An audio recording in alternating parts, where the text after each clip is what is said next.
तिमोथी 3 अध्याय 4 और 5 अपने घर का अच्छा प्रबंध करता हो और अपने बाल बच्चों को सारी गंभीरता से आधीन रखता हो। जब कोई अपने घर ही का प्रबंध करना ना जानता हो तो परमेश्वर की कलीसिया की रखवाली कैसे करेगा।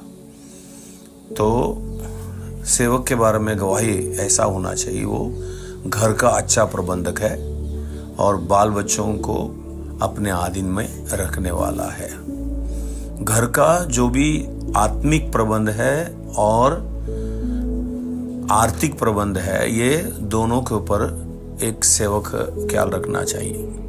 आपके परिवार का क्या क्या चाहिए वो सब आर्थिक तौर से और आत्मिक तौर से उसका आपका ख्याल रखना है और उसकी ज़रूरतों को पूरा करना है और बच्चों को अधीनता में रखना चाहिए। उनको बराबर प्रभु के भय में बढ़ाना है और संसार में उनको एक ज्योति के समान, एक नमक के समान गवाही बनाकर भेजना है। ये आपका जिम्मेदारी है। यदि आप अपने पत्नी को और बाल बच्चों को बराबर ध्यान देते नहीं, अपने परिवार का ख्याल नहीं रखते हैं, तो प्रभु का वचन कहता है यदि आपका घर का प्रबंध करना नहीं जानते हो तो परमेश्वर ने जो कलीसिया दिया है उसका रखवाली आप कैसे करोगे। इस प्रकार प्रभु का वचन में लिखा है। इसलिए परिवार को प्रभु के भय में बढ़ाना एक बड़ी जिम्मेदारी है सेवक का। जो कॉर्नेलियुस जो है वो फौज में बड़े जिम्मेदारी वाला आदमी है, सूबेदार है। उसके हाथ के नीचे 100 लोग काम करते थे।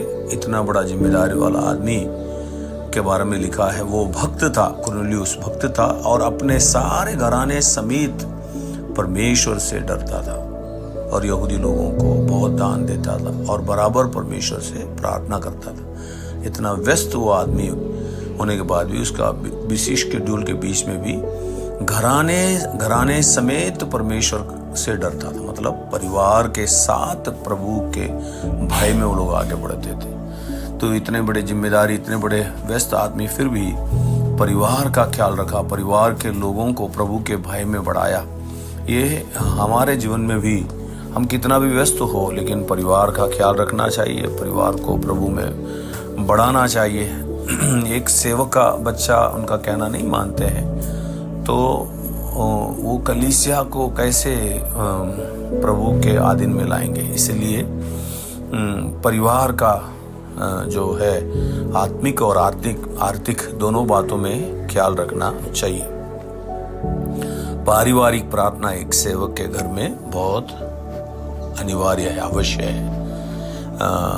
दाऊद क्या बताता है अपने बारे में। दाऊद भक्त भजन संहिता 101 और उसके दूसरे पद में, मैं बुद्धिमानों से खरे मार्ग में चलूंगा, तू मेरे पास कब आएगा। मैं अपने घर में मन की खराई के साथ चलूंगा। घर में मन की खराई के साथ चलूंगा मतलब अपने घर के अंदर लोगों के बीच में उसका गवाही मन की खराई से होगी। उसका खराई के विषय में घर के लोग गवाही देने जैसा वो चलूंगा करके गवाही देता है। तो परिवार का जो पारिवारिक प्रार्थना का जो वेदी है उसको बराबर बांध के रखना है। परिवार मिलकर प्रभु की आराधना स्तुति करना है। परिवार मिलकर बाइबल पढ़ना है। परिवार मिलकर प्रभु के कार्य में आगे बढ़ना है। यहोशू कहता, मैं और मेरा घराना तो यहोवा ही के सेवा करेंगे। इस प्रकार हम भी परिवार के साथ मिलकर प्रभु के कार्य में आगे बढ़े। प्रभु आपको आशीष दे।